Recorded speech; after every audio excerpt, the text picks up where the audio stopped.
right, to the Republican Senate Foreign Relations Committee Chairman, James Risch. Senator, good to have you. Thank you. Neil, thank you. Very clear thoughts coming from the general and yourself this morning. You know, I'm wondering, I guess next week the administration is going to outline the evidence or proof that they had, on what Soleimani was planning to do. What do you think will be presented to you folks? Actually, I know what will be presented to us, but I can't talk about it here today.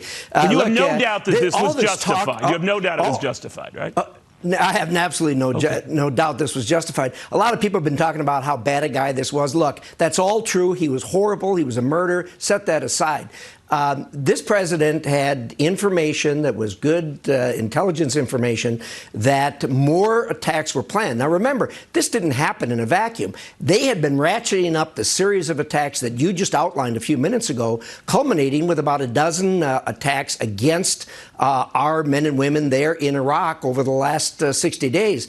The red line, which the president had telegraphed to them, which I and many others had told them, is you can't hurt or kill American citizens. About a week ago, they crossed that red line. They killed an American with one of those attacks and injured 4 American servicemen. Now, that was a red line.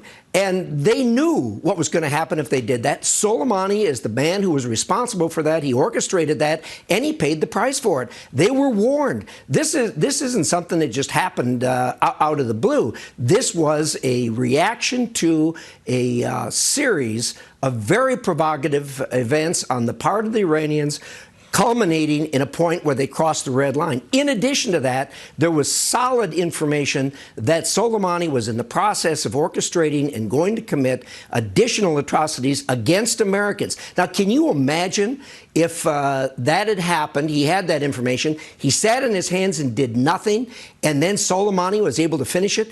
And then the Democrats found out that the president had that information. Can you imagine what these press conferences would be like? Bless the president for what he did. He drew a red line. He said, if you cross it, this is going to happen. And he did that. Look, if these people continue this, and as was been pointed out previously, they're notorious for these continuous provocative acts. Well, what do you think they're going to do now, Senator? What do you think they'll do now? There's talk about, a report coming into FoxNews.com of the 35 targets the Iranians are planning, U.S. targets. There's a talk about, cyber attacks and the like. What do you think they do? We had Kevin Hermaning, a former hostage during the Iranian crisis, who was telling me that sometimes they can be a lot of bluff and they won't follow through. But other times they can be very provocative. What do you think? Yeah. Well, that's true. Whatever happens, they're always full of a lot of bluff, and they may follow through with some provocative actions. But if they cross the red lines the president has set, they're going to have a very, very bad day one day. And they need to listen to this president. He is a strong president. He did use, in my judgment, very reasonable forbearance when the drone situation happened, when they had the attack on the Saudi oil fields where we had 100 Americans working. He did not respond to those, but told them that there was a red line, and they crossed it, and they've paid the price for it.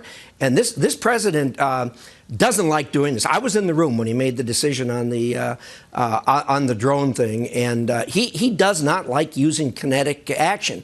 But you get him in a point where he has made a promise that there's a red line. He will follow through. He is not going to bluff on it.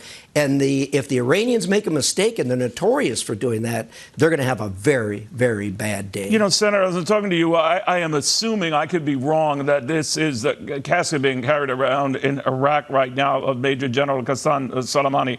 It could also be Abu Mahdi al-Masada. We don't know, but we do know that large crowds have gathered. And I'm wondering whether this is all orchestrated. What's your sense of that? Well, probably. It's not a whole lot different than the political things we do here in America when we have rallies where people come out. The government and the parties, or in this case, the religious sects they belong to, whether they're Sunni or Shia, can generate a crowd very quickly, very easily, get them fired up very easily. So, look, there's absolutely nothing surprising about that at all. All right. Senator, thank you for taking the time. We appreciate it. Thank you so much. Appreciate it.